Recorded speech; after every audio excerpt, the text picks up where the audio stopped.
never gives up. He'll stay till the fight's won. G.I. Joe will dare. G.I. Joe. G.I.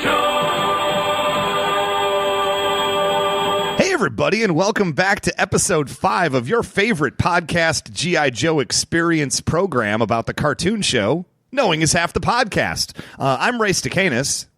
The hell was that? It was terrible. Jesus, did you just...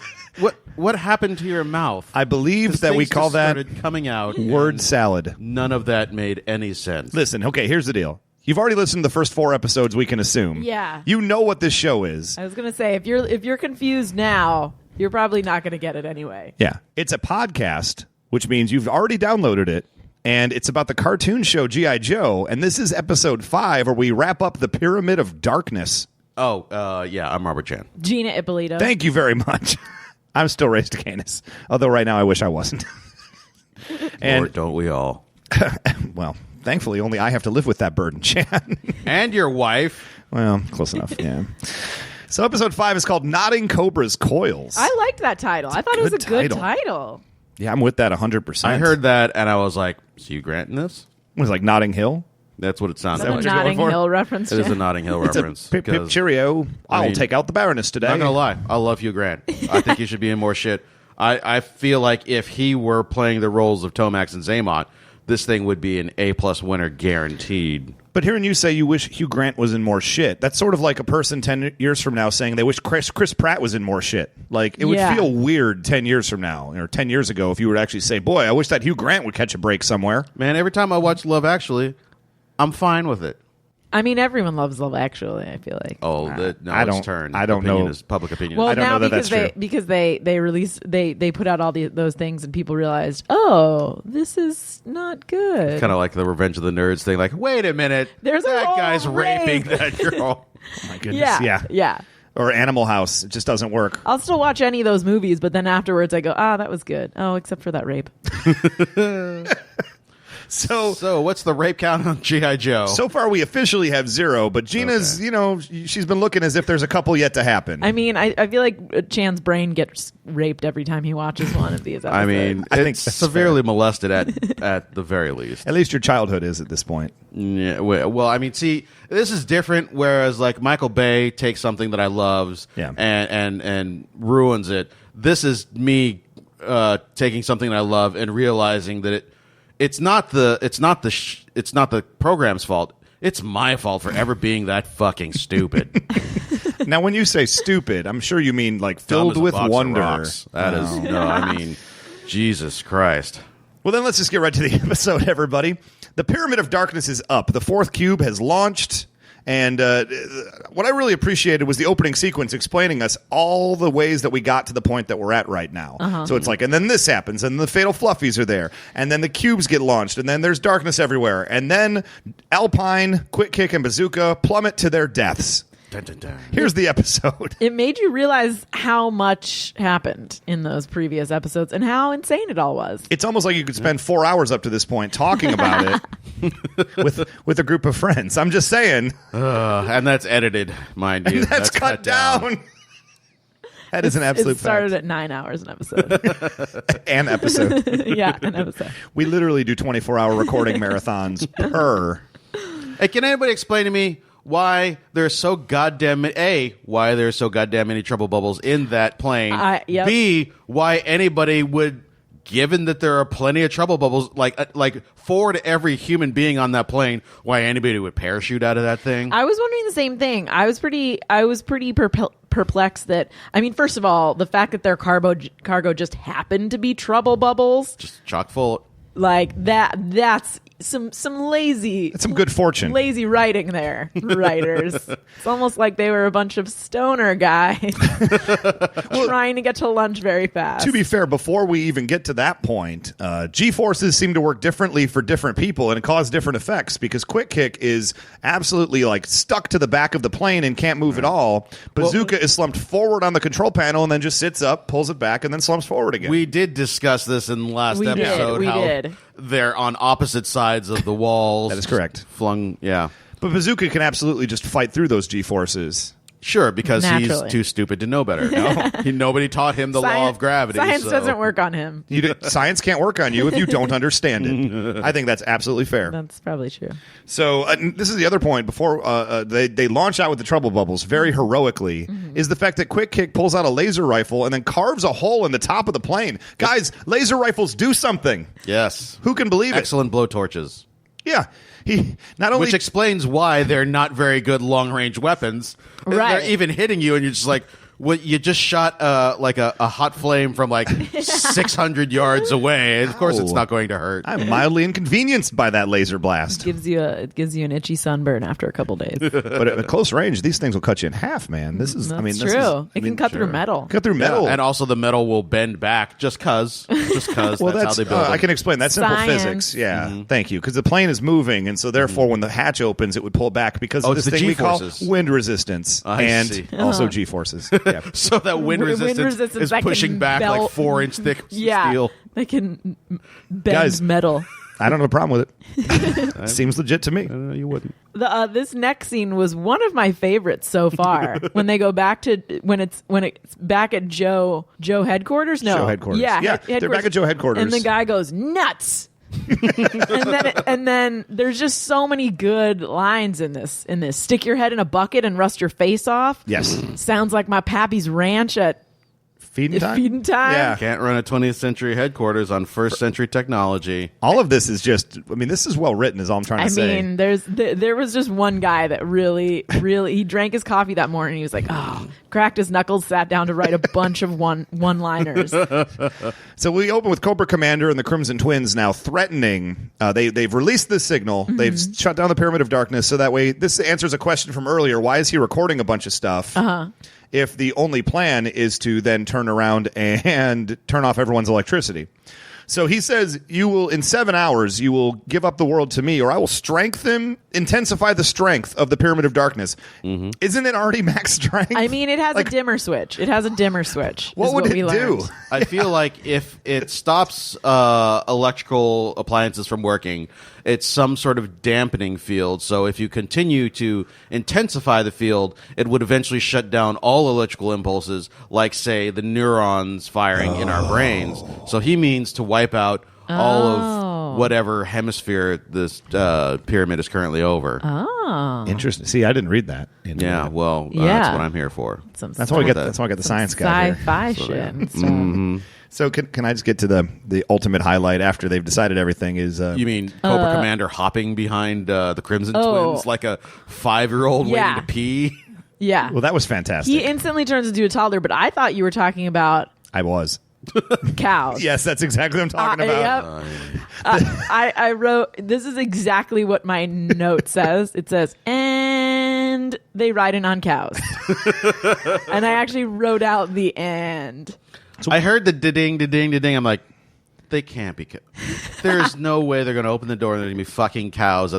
There's cows. That makes sense. And then he says, milk our ponies and give us a glass. Give us a glass. He sits down. He immediately holds court over the entire room. He goes, I rode in here on a goddamn cow. You will listen to what I have to say. At first, I He's was resourceful. I was very much against that, but in retrospect, they have that laser disc that's going to tell them how to just stop this Pyramid of Darkness. So the cow cavalry has shown up, as they say. And why don't we just call it a goddamn menagerie? Because Snake Eyes has his wolf, and friggin' Shipwreck has his bird, and then they come in on cows to boot. I'm gonna say this would have been about 10 times more awesome if there had been 2 extra cows, one for Polly, one that Polly was riding on. You know what? If that had happened, I would 100% be behind it. I would have no if they complaints. just had animals riding in on other animals. Chan, I'm still not convinced you're not 100% behind it already. So I had to go back and look. I thought maybe there was a moment where their ship crashed in a dairy. No. Or there was a farm in the background of anything. No, it's just they just happened to ride in on cows. No Sequitur. explanation. Or No maybe explanation needed. in the director's cut, there's like an extended scene where they end up in some sort of farm, and Shipwreck probably bones some farmer's daughter because apparently he's all about that, and That's the women are what all he about does. him. He likes the puss. So I guess, and whose idea was it to ride in on the cows? Because I have a theory on this. I mean, I feel like it's always got to be Shipwreck. See, that was what I first thought. but then you changed your mind to Polly? Yes. I believe that Shipwreck and Snake Eyes were like, man, we got to traverse this long distance. Mm-hmm. And then Polly's just like, ride the cows. Ride the cows. I can see that because I could see if you're an animal with a human sidekick, Yeah, you would get real tired that they can't move as fast as you. it's true. Sure. Why then would they go for cows instead of... Yeah, because cows, I mean, they're big beasts and what have you, but they don't move particularly fast. And honestly, That's true. If you got into a walking race with one, you're probably going to win. Why not get bulls? I'll tell you There why had to right have now. been bulls. And that's because, as Shipwreck already alluded to, you can drink the milk. And if everything goes wrong, you can eat them. Well, I was thinking, like, what happens to them now? Do they just become part of G.I. Joe headquarters? Oh, no, they're absolutely barbecue. No, Absolutely. I think 100%. I think G.I. Joe has proven that they treat animals with respect. No, you look at Gung Ho. That motherfucker is staring at those cows. He's like, "Yeah, I'm looking at some brisket. I'm some sweet ass loin." Chan, this is where I need to drop a knowledge bomb on you. In season 2, they introduce a character named the Iron Cowboy, and he has 2 cow sidekicks.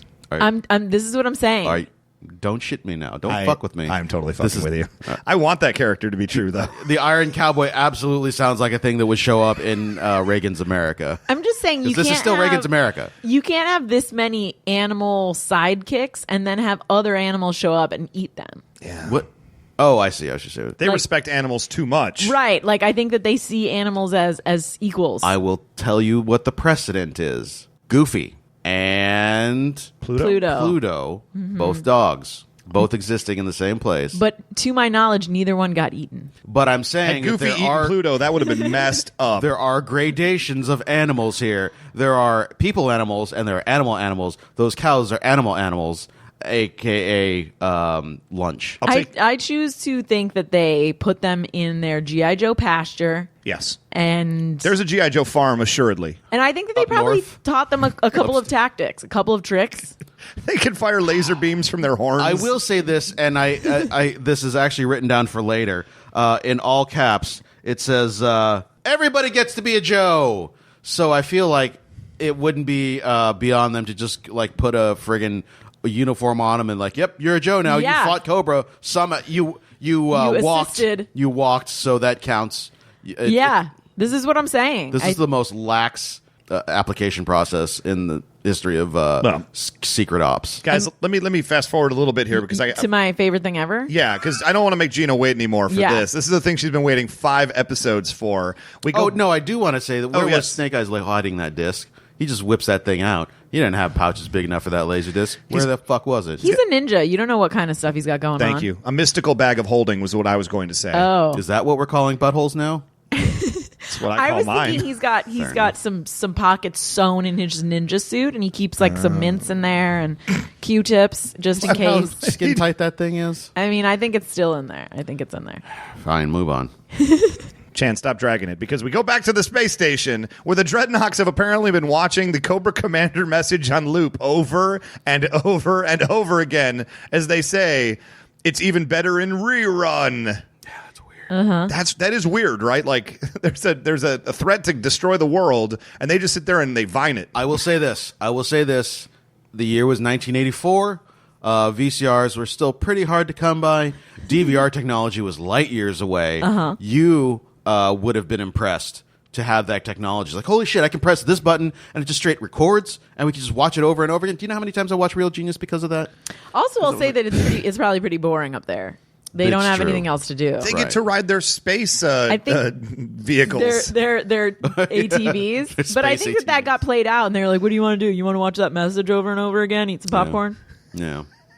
They probably played it slow, so Cobra Commander's Yeah. talking low. And then something fast, and then they go backwards. They did a Like they whole did. bunch of stuff. Yeah, later on in the episode, also with Quick Kick, they're just like, "Oh my god, listen to him talking backwards like he's some sort of recording machine." They were super excited about that. So that is what we learned about this episode: is the people of 1985 are like completely obsessed with VCR technology. Yeah. This is a new thing, everybody. It's a whole new world.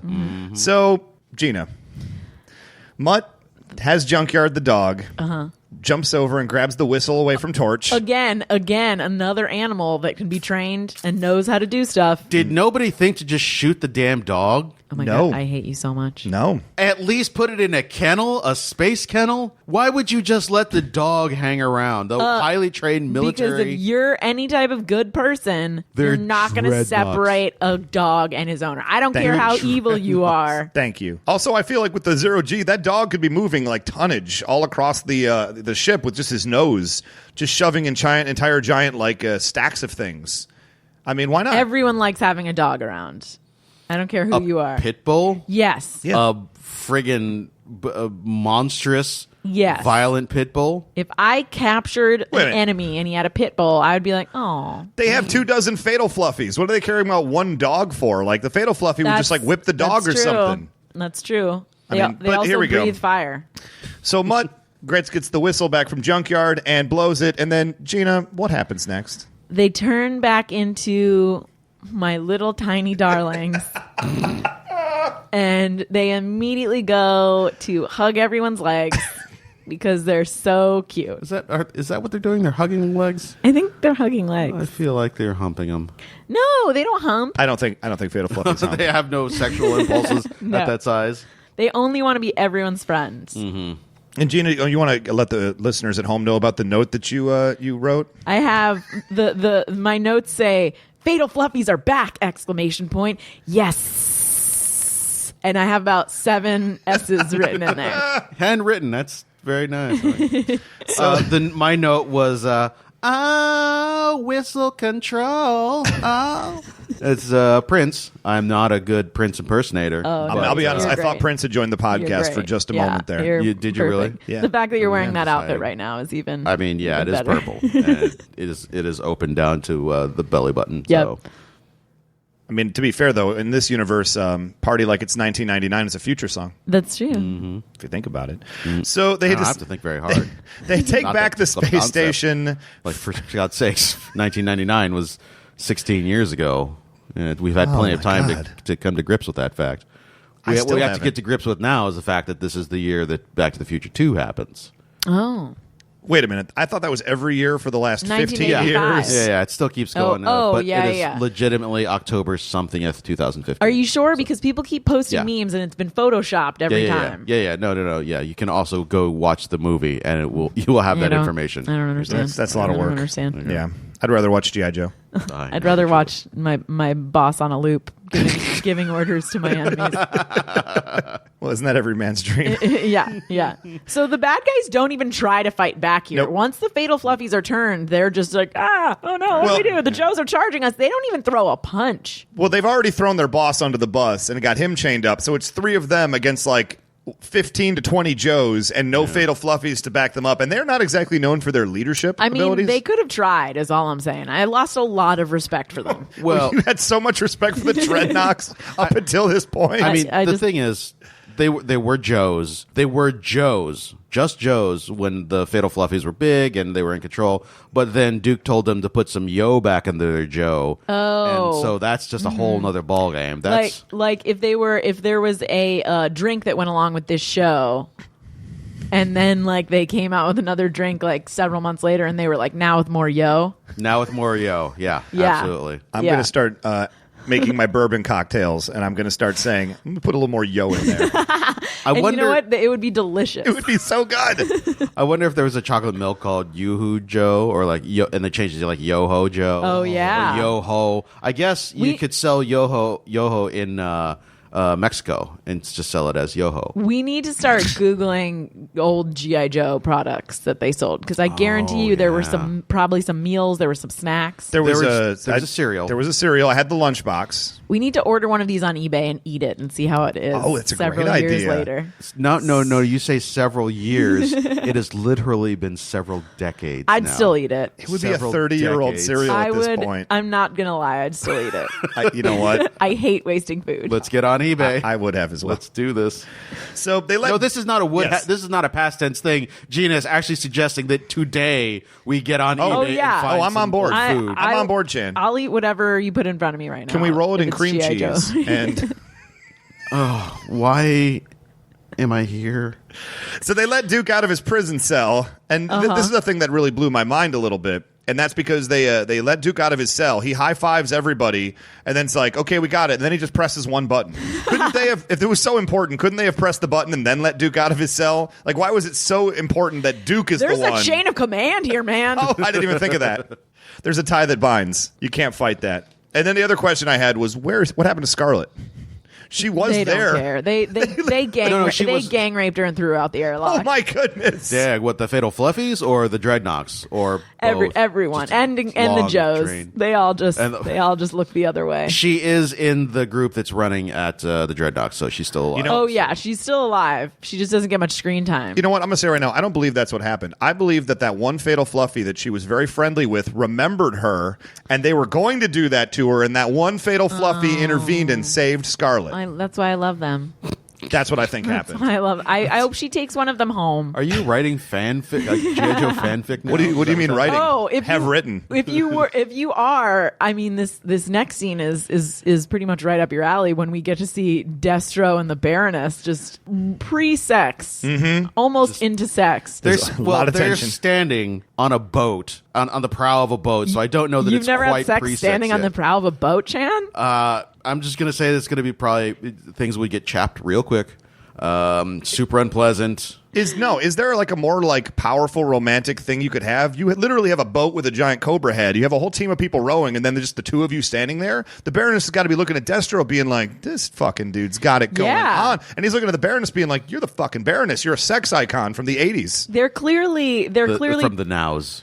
I would still. When their plans are going well, they're very turned on. Yes. And their relationship is great. So when their plans are succeeding, they're doing great. Yeah. Are they planning to have sex in front of all the rowers? I think they would. I think they Absolutely. would. I think they're bad guys. They don't care what's going on. Plus, those are underlings.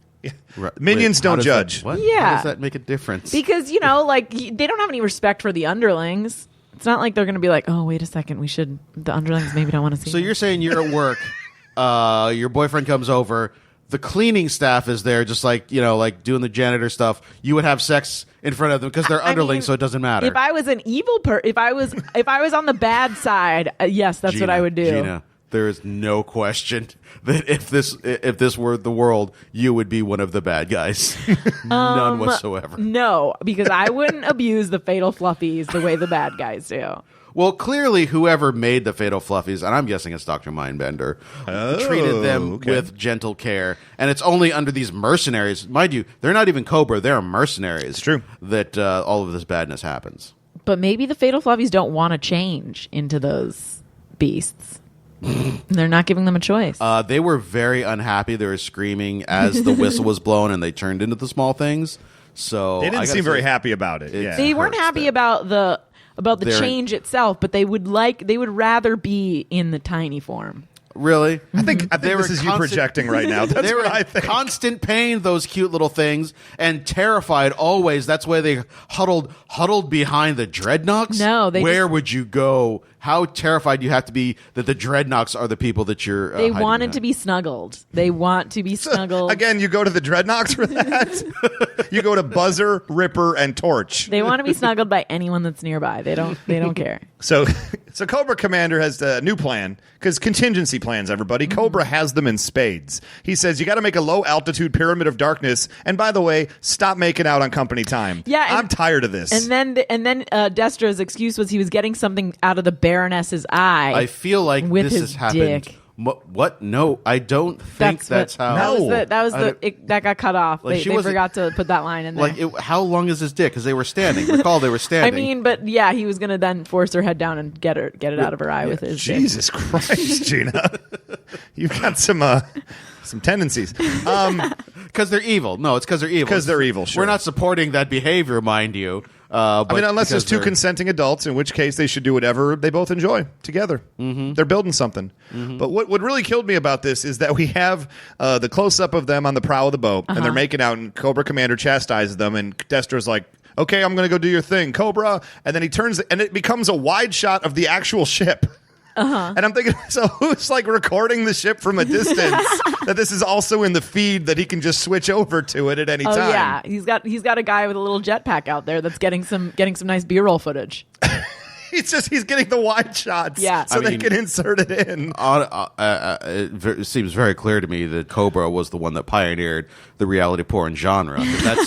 That's bangboat.com right there. Well, this actually made me want to see what Destro and the Baroness do on dates, because it could go one of two ways. It could either be very mundane, and then this is why they do what they do, because they're like, well, if we weren't, doing our evil business, our relationship would just be boring all the time. It's like their version of swinging. I have or role play. Definitely the role. Well, why even? Do they even need to role play? Like they're already like they're already Destro and the Baron. Exactly. Maybe they role play as normal people. Like maybe she's a librarian. Well, if you remember, a normal librarian, not a sexy librarian.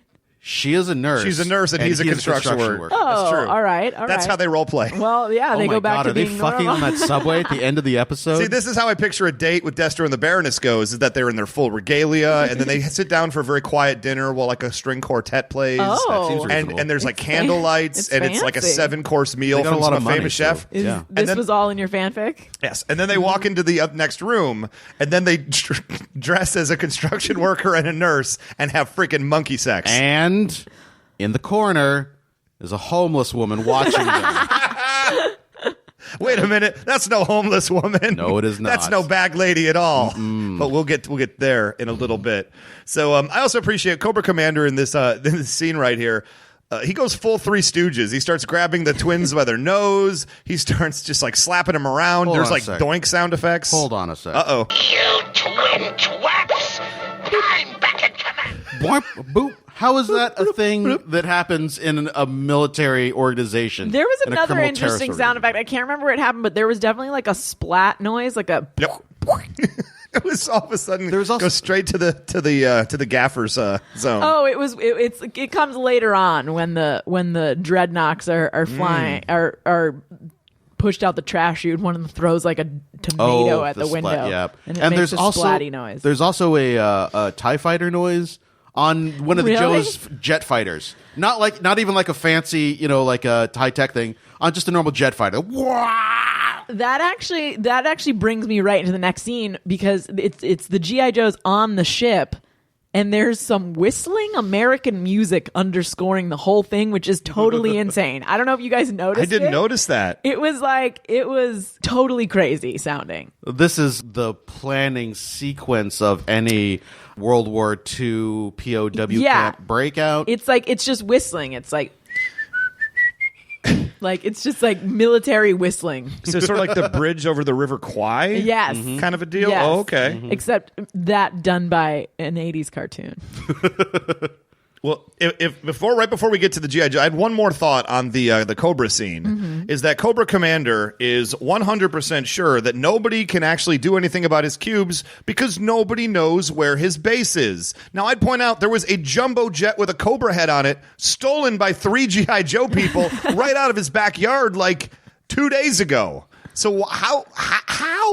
That's wishful thinking, or that's him rewriting history because of his he blocks things out that he doesn't enjoy. The number of times Cobra people said that's impossible this episode is literally countless. I cannot count the number of times because I will not go back and count them. Again, I picture the writing staff. One guy is really wants to get in the buffet line. And he's like, no, I need like an extra second of dialogue here. Just that's impossible. I've already used that 3 times. Who cares? Print it. It's Apple Cobbler Day. Well, they're probably saying like this doesn't make any sense. Obviously, they're going to know that this is going to be a problem. They're like, no, just have him say this is impossible. No, but that's like character-wise, that doesn't... What did I just say? I think it actually is like, if you've seen the show Silicon Valley, it's like the guy running the Hooli Corporation, who nobody will give any bad news to, so he has this terrible product that doesn't work, and no department wants to be the one to tell him that it's not going to work. And so, therefore, I think this is how Cobra Commander runs Cobra, in the fact that the jumbo jet with a Cobra head is missing. There are soldiers that went after it who we haven't found back again, and nobody will tell Cobra Commander about this at all. That's all 100% understandable. Crimson Twin's smarter than that, and yet they didn't know either. Yeah, they have the same problem. No. They would tell their underlings because they are separate. The Crimson Guard completely separate from Cobra. That is correct. So affiliated but not owned by. They would know better. Yes, absolutely. Moving on. So we move on to G.I. Joe headquarters, where a helicopter has crashed through the roof of the building. All right. Show of hands, which was the worst entrance of the episode, cows or helicopter? I mean, cows was best. Cows was best. I wish there was a cow entrance in every episode of G.I. Joe. I wish there was a cow entrance in every episode of everything. I wish I would have entered this apartment on a cow. I don't because I don't want to clean that up. That is not something that would be You know what I think? Worth. Totally worth. So we get into okay. Can we mention that for the most part, this show holds up time-wise? It's dated in only a very few limited respects. We're already in a crazy-ass world that's, like we didn't have death ray satellites back then, so it's all future weirdness anyway. The Gong Show. The Gong Show. Up the Gong Show. Yep. There's one of the few very dated pop culture references that they drop in this. And I didn't understand the point of even dropping that reference because I don't think Quick Kick was actually on the Gong Show doing stunts. No. Or the a point martial was- arts demonstration. The point was to mock the Hollywood elite. Like, Yeah. look at this guy. He's an actor. He's probably been on the Gong Show. I mean, I'd still make that Yikes. reference today. Sure. A diminishing number of people will get it. I mean, I also greatly- I'm willing to take that risk. So if you make the joke on Periscope, you'll just get a lot of blank stares. I just like the fact that he's so proud of that reference that he's just and a regular on the Gong Show. Stop, everybody. This is how smart I am. He's just so proud of himself and that he doesn't even want to say anymore. He just wants to just drop his keys and just walk out of the room. But the Gong Show was the 70s and 80s equivalent of America's Got Talent. Yes. Except The X Factor. more deliberately geared towards bad acts. Yeah, because you want to see them get gonged. Yeah. But I mean, But what there is was that? a good one every now and then that if it was out today would be the Susan Boyle of... American Idol has episode 1 every season of just terrible, terrible singing that you can like spend That's 2 hours true. making fun of people. Right. That's the That's entire true. season of Of the Gong Show. Yeah. Yeah. It's also the entire season of American Idol. if Oh, we're for gonna the be record. honest. If we're going to be honest. And going back to a point I made in episode 1, so they introduce... Yes. Actually, I'm just going to take a quick sidebar here and Yes. say that the reason why American Ninja Warrior doesn't work is because they don't have those early episodes with all the crazy people trying out. Oh, yeah. And if they did that more, I would watch the show. But also, I'm going to put it out there, the non-American Ninja Warrior course is much harder, guys. Yeah. Oh, yeah. That's so much better. Much harder. And those dudes build that crap in their backyard and then practice Yes. it. Well, don't they already have that show, though? It's called Wipeout. Yeah, that's true. That's Don't when you even- see crazy don't even- people. don't even It's basically an American Do not- Ninja Warrior. Do not do that. Do not do I think that. Chan's going to hit me, Gina. I will shut this shit down right now. I ain't even playing. So the Quick Kick walks into the room and all the other Joes are just like, hey, who's your friend? Never minding the fact that he was there at Joe headquarters in Yeah. episode 1. But also, they don't really care about the fact that he's now privy to military secrets. I'm sorry, what? Everybody gets to be a Joe, even the cows. As long as the cows don't get killed, I'm fine. And I don't have my timeline quite together, but they ask him, like, I'm wondering if this is maybe on purpose because they knew that they were running short of time on this episode and they had a lot of shit to get to. They're just like, Quick Kick, as fast as possible. Recap your entire life. And then he sounds like the Micro Machines guy, John Facita. He was great. Is that what he was great. channeling right there? Yeah, it was big in the 80s. Yeah. Talking fast was big in the 80s. Mm-hmm. Fast talking. So, but then as you've said before, VCR technology, not to restate your earlier point, but then they make him please. rewind. Restate it do and it pretend again. like you thought of it first. That's what I do, Chan. Gracious. So now we're all caught up. All the people at Joe headquarters are now and the space station's back. I feel like the Joes are mounting a massive comeback right now, despite the fact that there's a low altitude pyramid of darkness still working. I mean, you heard the whistling, right? Obviously. It's the this is rallying scene. Yeah. It's time to come. So it's time for the final big battle, everybody. There's got to be a final battle, right? Yep. Sure. So you got to bust out every Joe possible and go to Cobra Temple, which I think is a theme in probably half the episodes of G.I. Joe. Yeah. Who knew that Cobra was Yeah. a religious organization? I was unaware. I mean, it makes sense. They are evil, so. Just all religion is evil. Is that what you're saying, Gina? You're going to alienate that much of our audience? Stay tuned I for feel like I've another already episode, guys. And that's our episode. Thanks, everybody. Good night. We're changing the episode, the podcast name to "God is Dead." The podcast. So Welcome back to G.I. Joe, Knowing Is Half the Podcast with Christopher Hitchens. Here we are. So I will say that when Cobra, their response to this attack is to take out a machine that gives them heat stroke. Yes, the Cobra Dragon is what they call it. So the weapons are so very specific. It gives them heat stroke so that they're too sleepy to attack. I actually asked the question here in my notes. What exactly does the Cobra Dragon do? One of them says, "Oh, heat stroke, no energy." So it's just like I would like to see several minutes later them sitting in lawn chairs just with iced teas and talking about their day, and that's what it is. It just gives them heat stroke and they go, "Oh, I just need to get my second wind here, And Martha." And then Roadblock is the guy who always takes off his towel and just lets it flap in the breeze. Yeah. You know, I hate that guy. I will say, I mean, the Cobra Commander did say that he wanted them to be finished off with the Cobra Dragon. So I feel like it actually some sort of heat ray that perhaps only may or may not only work on human bodies. So the idea is it just raises your core temperature until you die. But that theory is shot when it's knocked on its back and destroys the cavern the ceiling. stone ceiling. yeah. Speaking of shout-outs to previous episodes, Chan, would you like to talk about the method that G.I. Joe uses in order to defeat the Cobra Dragon? I'm sure you have what? an emotional response. We're going to step back. I need to collect myself for this and talk for a moment about the very strange status dynamics of Cobra, because things have failed, and so Cobra Commander once again seizes control, because the way you seize control in Cobra is to say, I'm in command now. And all of a sudden, the twins, who were running Cobra, the entirety of the organization of Cobra, Right. 30 seconds before, are now turning the cranks to turn the waterfall off. Yes. You'd think that they would have, I don't know, laborers for that thing, if not a button to their turn punishment. these things off. It's their punishment. And also, I will say this: it's just like the Sith. If you can't hold on to power, then you got to do. Then you got to do I understand that. work. That makes sense to me.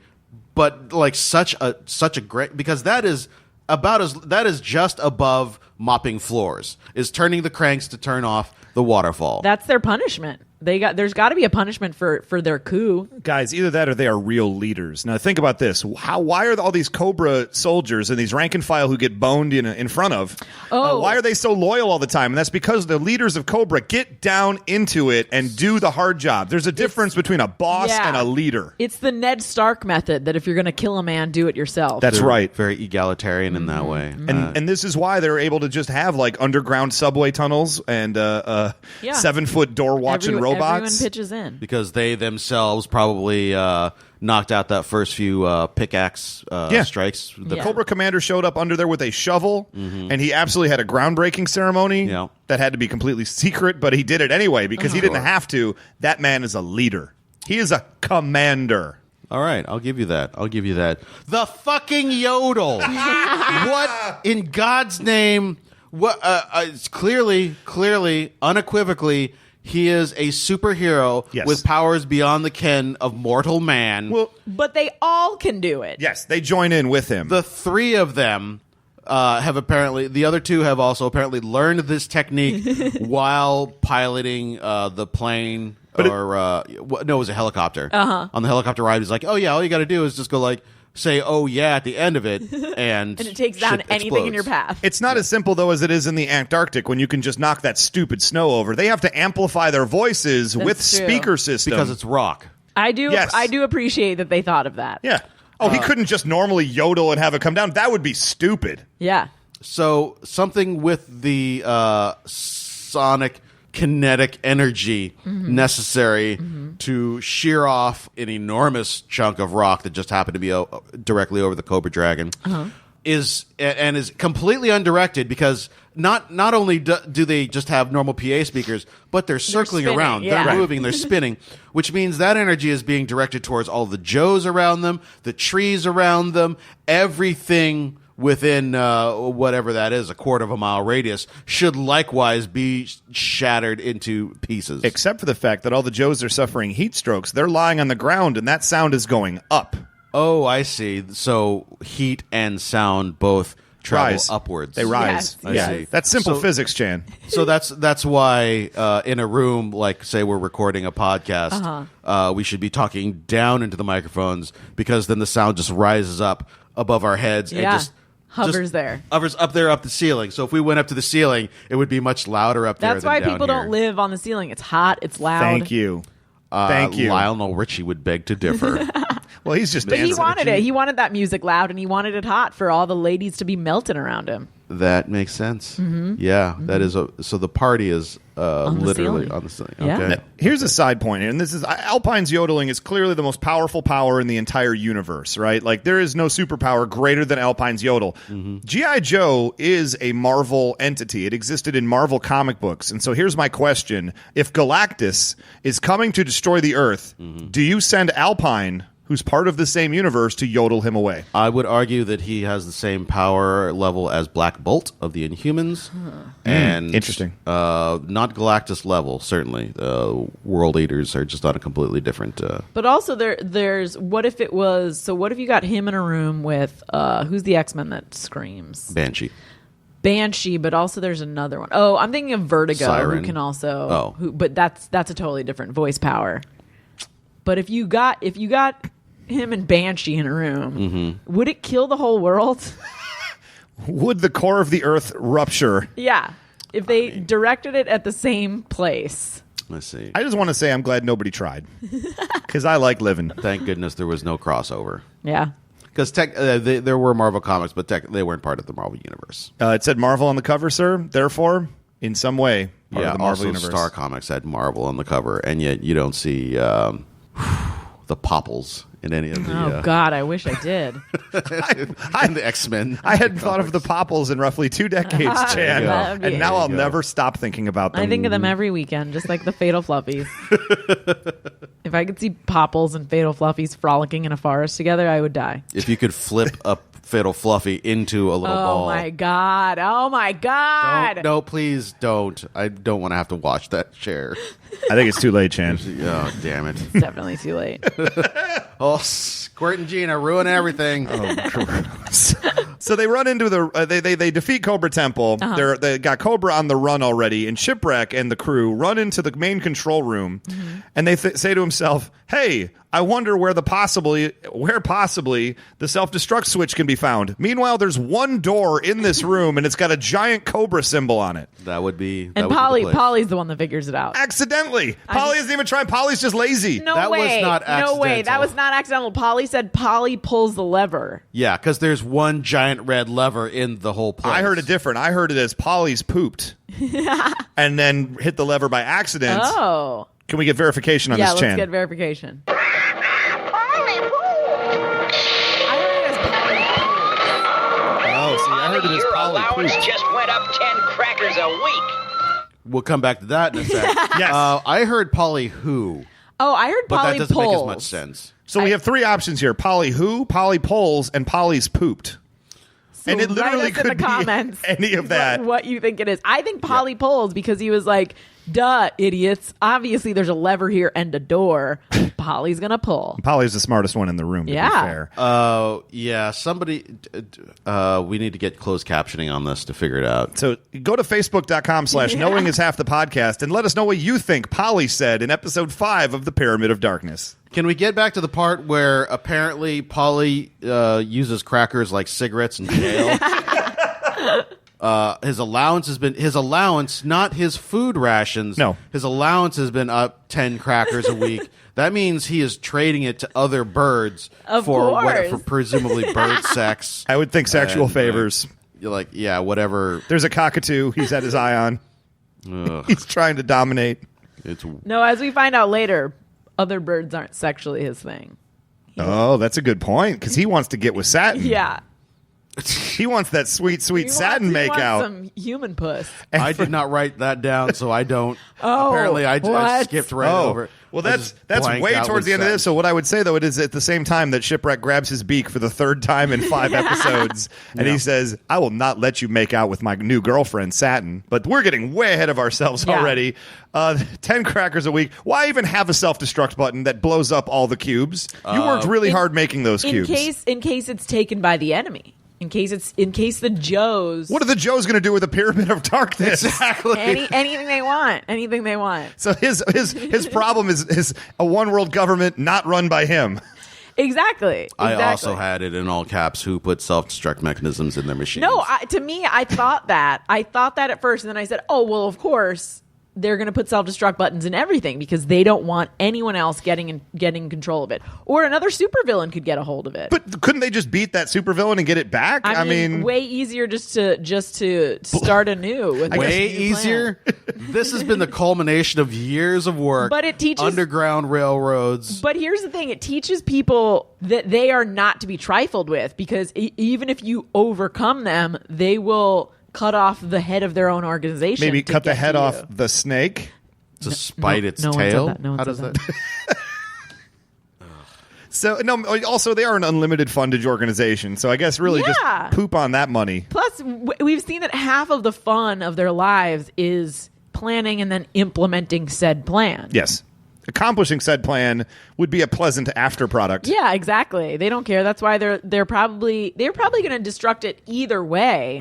They might just do it. Once they achieved it for a little while, they'd be like, "I'm bored now. Let's destroy it and start from scratch and think of another world domination plan." That's what happened with Dr. Doom in the comics. He conquered the world twice, and both times got bored and said, "Yeah, here's your world back. I have more fun conquering it than I do running it." But also, it's even crueler if you let humans get their hopes back up again. Like you can totally dominate them and then wait until there's no crops because it's super dark and nothing, and then shut it down and then watch as they go, "Oh, we must rebuild." And then as soon as they rebuild, start it over again. It's like an anthill. Exactly. Okay. My goodness. I do appreciate Cobra Commander, and one of my favorite quotes maybe of all G.I. Joe is he's throwing a temper tantrum in the cockpit of the Crimson Twins airplane as he's flying away, and he just screams, "I hate this job." I did enjoy that. That's the moment that he created a LinkedIn profile. CEO, Cobra International. Previous employment. Also work for the Boy Scouts of America. What? So they're being chased now. So the Cobra Rattler plane with the Crimson Twins and Cobra Commander being chased by Flint and Lady J. And then there's a really weird moment as they're flying around and they're being chased when there's two planes. Very clearly they've mapped out there are two planes. One by Flint, one by Lady J, and they're chasing behind. And then there's one piece of animation where you see the Rattler go, and then one plane, and then two planes, and then a third plane miraculously happens behind that. Well, they had the entire USS flag behind them. Yeah, that's true. This is true, but had they even launched yet? Because that third plane is never seen again, and I'm just wondering if it maybe horrifically crashed in the middle of the city, and we just don't talk about that because Cobra did that. It was just a soldier taking it for a joyride. That's all it was. He had nothing to do with the pursuit.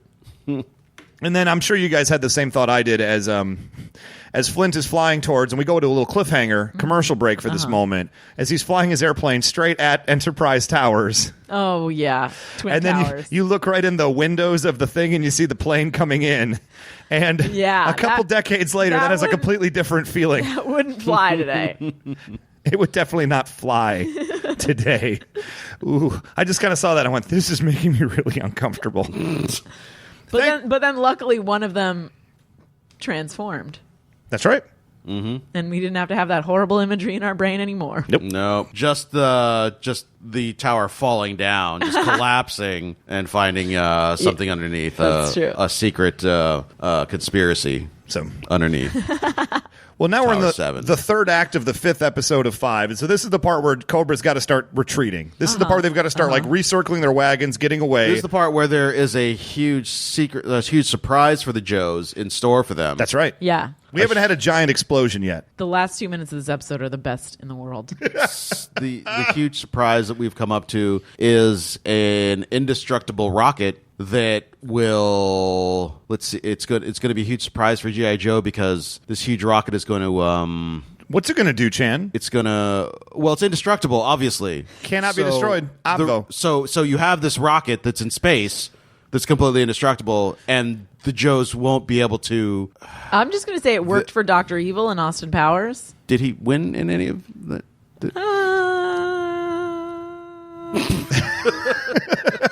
What was their goddamn plan? What was the surprise? They were going to go up in space and regroup. regroup on a rocket? That was their huge surprise. That's the coolest place to regroup. We're gonna fuck these Joes over. I bet it's got a lot of cool leaving. foods on there. If they launch the rocket at the space station, that makes sense. Like, we're going to blow up their space station. At least we're going to get some of our heat back, except for the fact that Cobra Commander and the twins are riding inside the rocket at the time. I'm throwing things. I think they just need a second to collect their thoughts, have a powwow. They need some me time. And they're going to have that in space. Well, clearly they're not, because Satin has infiltrated the ship. Where did she even come from? I love her though. I love her moxie. She's riding the elevator, just like waiting for him. And I'm wondering, because she could have been up there already trying to mess stuff up, but she's like, I bet Shipwreck and Snake Eyes are coming. Sure. Yeah. I bet they're on the way. I'm gonna hang around here and just hope that somebody shows up. And she's somebody still Joe flavored. She hasn't tried to find more comfortable clothes at this point. She's still in that dress. Must smell terrible. I don't know. That's true. Does anybody change clothes in this show? Only Bazooka, as we established. Oh. He will put on a jacket if it's cold. And then she finally gets her revenge when she says, "This is for messing with my father." Yep. Cobra Commander needs to work out. Like, he gets absolutely just manhandled by a 5'4" By everyone lounge singer in general. Because she just grabs him by the head and just starts slamming him against the control panel. I think now, what are the odds that Cobra Commander is a Tom Hanks-esque character in Big who got big and now is Cobra Commander? Because he has none of the mannerisms of an adult human being. No. He only has the body of an adult. Yeah. However, he does have the vocabulary of a 75-year-old employee of Webster.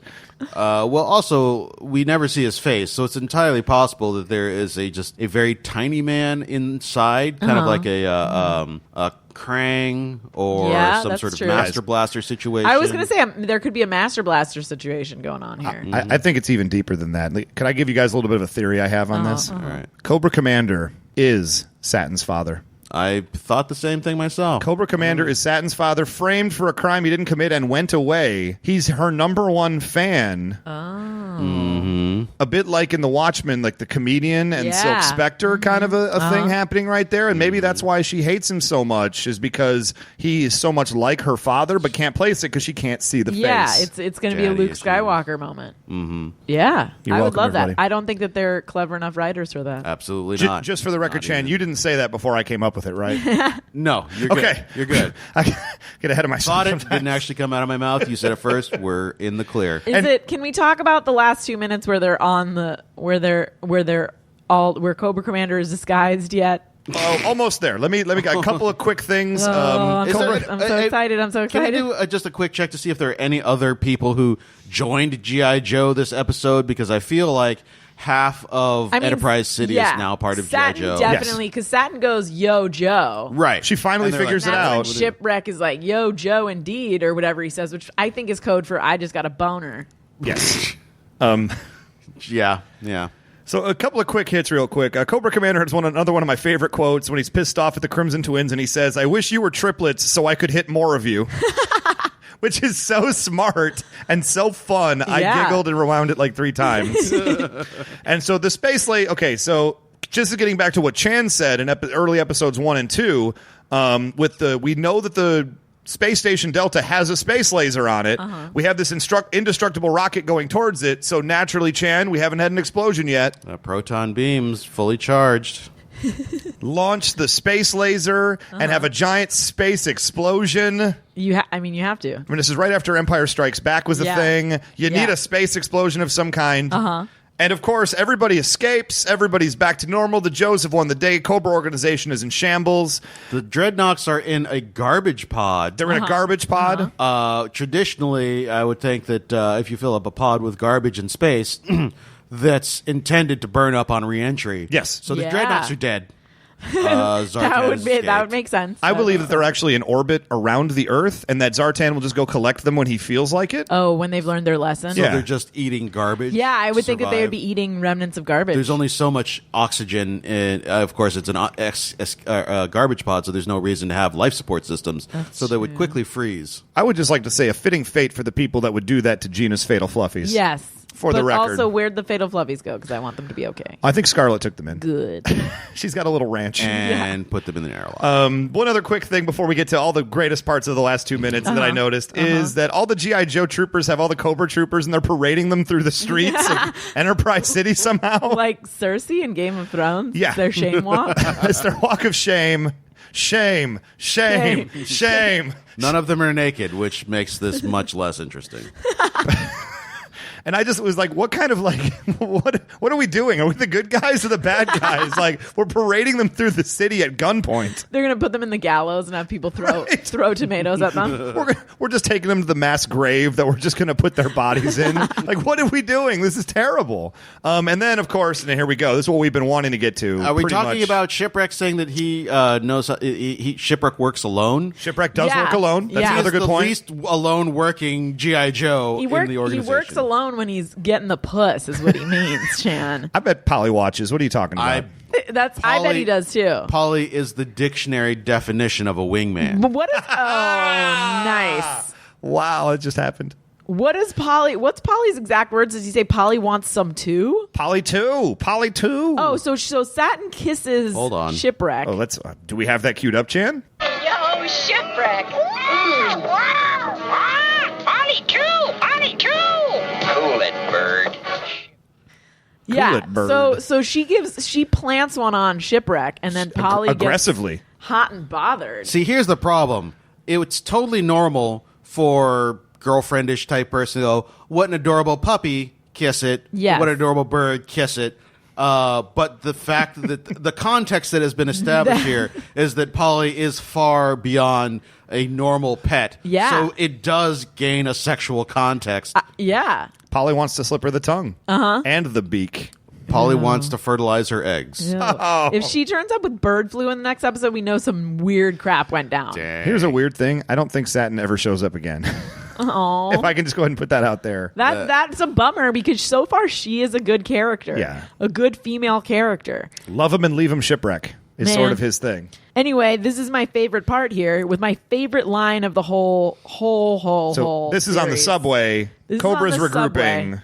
Cobra's regrouping. He's dressed as a crazy homeless lady. Well, so really quick, as we've already established here, the outfits. Baroness is dressed as a nurse. Destro is a construction worker. Cobra Commander is a bag lady with a blonde wig. And Tomax and Naturally. Zaymot are businessmen. Did they just not even try? They're just their normal selves. Well, because even this far back, they're untouchable. They're too big to fail. They're too badass to even try. They appear on national TV worldwide with terrorist markings on, basically Al Qaeda stuff. They're not masking their faces. Everybody knows who they are, and they say we're the Crimson Twins and we're in control. I mean, and then they just go back to work the next day. This is not surprising. This is how our system works. They're the cops that have been shooting people, and nothing bad happens to them. And then there are white collar criminals who take everyone's money and then don't they'll get spend prosecuted. 18 minutes in a minminimum security prison, maybe. I bet they'll just pay a fine. I'll bet they'll pay a small fine. Not even them. Their corporation will pay a fine. What was Yeah, that? and it's Was that tax bank deductible. that bank that bankrolled terrorists and then nobody went to jail for it? That's what I'm saying. It's not that far fetched. In the world of G.I. Joe, it's the least far fetched. the most realistic It's the most thing there. real. So all of this has been established, Gina, and And my favorite line of the entire world in the world is Destro and the Baroness are bickering at each other because of course we know that their relationship is only good when their plans are succeeding. correct. I will argue that, like news radio, it's sometimes hotter when they're arguing and fighting. That just intensifies the sexual flames for them. That's possible. They could maybe have some hot sex on this subway. And then the Baroness says, "Don't become hostile with me. We have a relationship." We have a relationship. They have a relationship. And that is the best thing I've ever heard for so many reasons. Because, first of all, does she know how relationships work? They're 90% hostility. That's fact. I think that's 80s speak. There's a particular meaning to the word relationship. Because I was just watching Repo Man the other week, and it was the same sort of thing at the end. She's like, Otto, what about our relationship? And that's just before he hops on the thing. He's like, fuck that. And that's the thing, is that a relationship is the thing that ties you down, and it is domesticity, and it is the end of your career as as a as a go-getter, as an 80s Reagan-esque go-getter. Because once you're in a relationship, that's it. But you can't become hostile. Don't become hostile. Oh, hostile, but also not hostile. Yeah. I know that you're the Baron of an Eastern European organization and also a weapons manufacturer, but don't become hostile. Become hostile with me.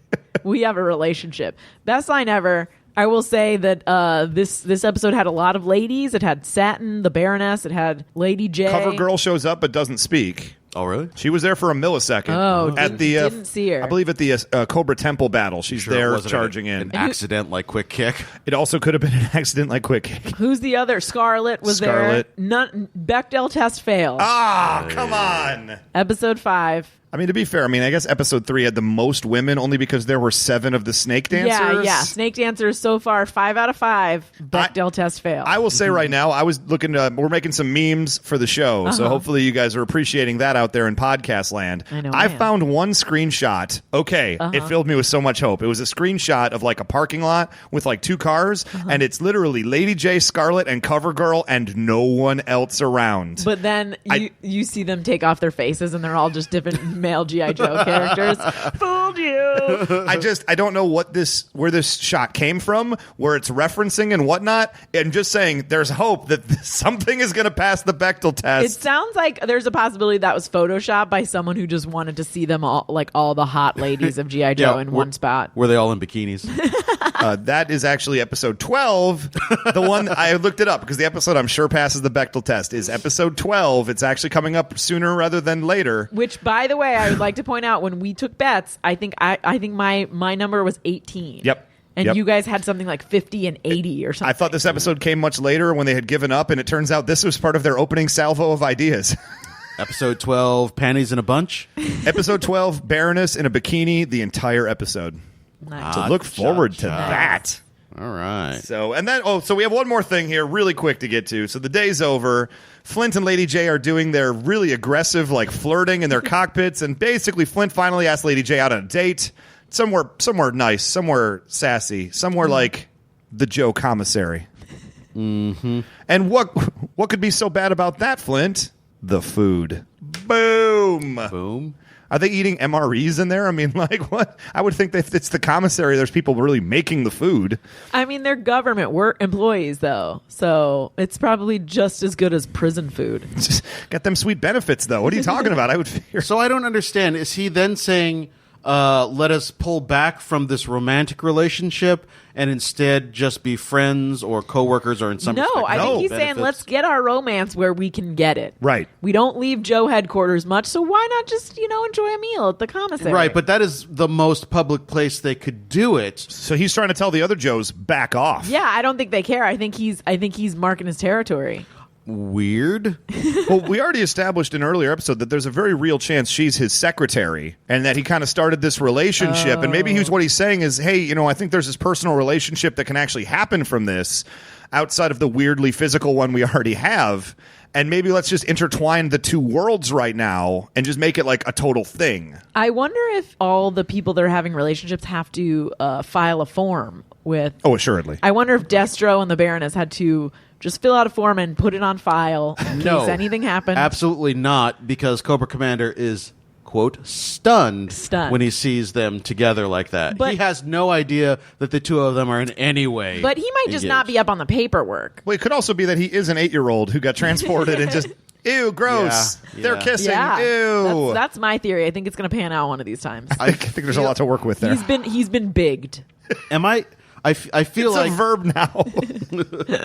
as a kid, probably the one I identified most with was Cobra Commander. Yes. And in retrospect, it makes sense because I very much was like that. Also, I had a thing for heels rather than faces, so I'd never liked the G.I. Joes. What does it say, Chan, that I'm still like that, and I still totally identify with Cobra Commander? It says you have also been bigged. I've been bigged? Yeah. Well, it all makes sense now. Explains why I can't remember what happened the last 30 years, and all I want to do is talk about G.I. Joe. So, well, folks, that's going to wrap up the Pyramid of Darkness right there. We got all kinds of contact information. You can find us. Thank you so much for listening and coming with us for the first 5, as we'll call them, the first 5 episodes, to hopefully be released on Stop it. To be released on July 4th, Independence Day. Yeah. Here in the United States, what better way to celebrate Independence Day than by staying home and listening to G.I. Joe podcasts, everybody?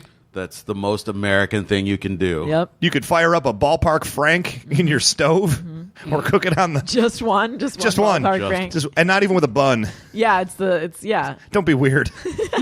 But don't put ketchup on it either, because that would be just terrible. But anyway, there's contact information to find us. You can, of course, contact the show knowingishalfthepodcast at gmail.com. You can go to knowingishalfthepodcast.com, our website, or like us on Facebook. Boy, that'd be great. Do that, and we'll post things. And if you comment, we'll respond.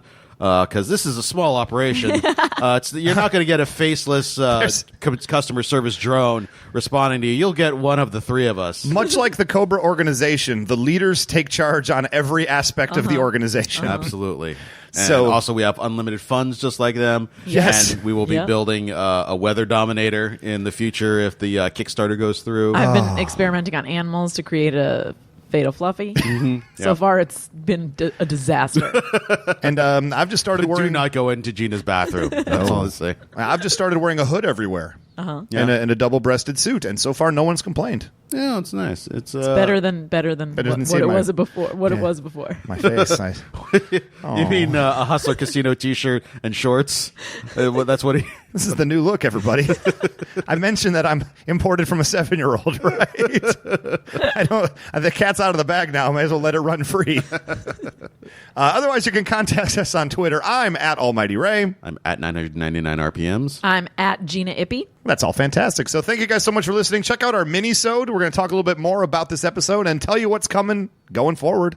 Thank you guys so much for listening, and good night. Bye.